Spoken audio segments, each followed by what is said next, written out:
इंसान की सोच। नमस्कार दोस्तों, आप सभी का स्वागत है हमारे YouTube चैनल चेतना स्टोरी में। 3 राहगीर रास्ते पर एक पेड़ के नीचे मिले। तीनों लंबी यात्रा पर निकले थे। कुछ देर सुस्ताने के लिए पेड़ की घनी छांव में बैठ गए। तीनों के पास दो दो झोले थे। एक झोला आगे की तरफ और दूसरा झोला पीछे की तरफ लटका हुआ था। तीनों एक साथ बैठे और यहाँ वहाँ की बात करने लगे, जैसे कौन कहाँ से आया है, कहाँ जाना है, कितनी दूरी है, घर में कौन कौन है। ऐसे कई सवाल जो अजनबी एक दूसरे के बारे में जानना चाहते थे। तीनों यात्री कदाकंठी में समान थे, पर सबके चेहरे के भाव अलग अलग थे।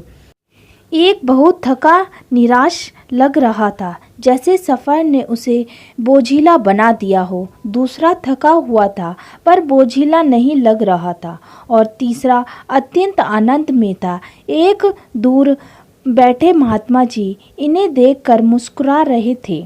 तभी तीनों की नज़र महात्मा पर पड़ी और उनके पास जाकर तीनों ने सवाल किया कि वह मुस्कुरा क्यों रही हैं। इस सवाल के जवाब में महात्मा ने तीनों से सवाल किया कि तुम्हारे पास दो दो झोले हैं, इनमें से एक में तुम्हें लोगों को अच्छाई को रखना है और एक में बुराई को। बताओ क्या करोगे। एक ने कहा, मेरे आगे वाले झोले में बुराई रखूँगा ताकि जीवन भर उससे दूर रहूं, और पीछे अच्छाई रखूँगा। दूसरे ने कहा, मैं आगे अच्छाई रखूँगा ताकि उन जैसा बनूं, और पीछे बुराई ताकि उनसे अच्छा बनूं। तीसरे ने कहा, मैं आगे अच्छाई रखूँगा ताकि उनके साथ संतुष्ट रह सकूं, और पीछे बुराई रखूँगा और पीछे के थैले में एक छेद कर दूँगा, जिससे वह बुराई का बोझ कम होता चला जाएगा और अच्छाई ही मेरे साथ रहे। वह बुराई को भुला देना चाहता था।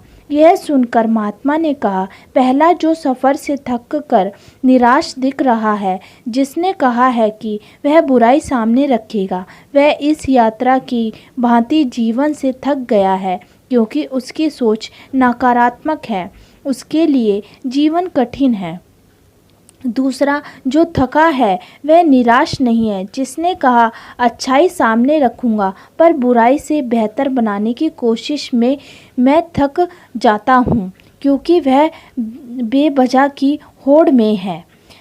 तीसरा जिसने कहा वह अच्छाई आगे रखता है और बुराई को पीछे रखे उसे भुला देना चाहता है, वह संतुष्ट है और जीवन का आनंद ले रहा है। इसी तरह वह जीवन की यात्रा में खुश है। अगर दोस्तों आपको हमारी ये कहानी अच्छी लगी हो तो कमेंट करना ना भूलें, और आपका बहुत बहुत धन्यवाद हमारी कहानी सुनने के लिए, और हमारे चैनल को सब्सक्राइब करें। तब तक के लिए राधे राधे।